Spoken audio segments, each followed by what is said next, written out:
తీసుకోవాలి ప్రభుత్వం మీద అందించాలి అధికారులు వెంటనే అందించాలి అధికారులు వెంటనే అందించాలి అధికారులు వెంటనే అందించాలి కలెక్టర్ గారు వెంటనే తీసుకోవాలి యాక్షన్ డిపార్ట్మెంట్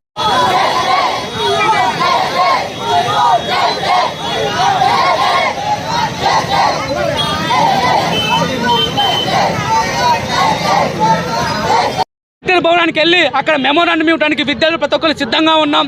ఇలానే ఈరోజు విద్యార్థి లోకం ఎందుకు కదిలిందంటే విద్యార్థులకు అన్యాయం జరుగుతుంటే ఎవరు కానీ సహించరు. దాని మీద చర్యలు తీసుకుని విద్యార్థులకు న్యాయం చేసే విధంగా తక్షణం ఇక్కడ వైన్ షాప్ను మూసివేసి వేరే దూర ప్రాంతాలను పెట్టుకోవాలని చెప్పేసి డిమాండ్ చేస్తా ఉన్నాం మిత్రులారా.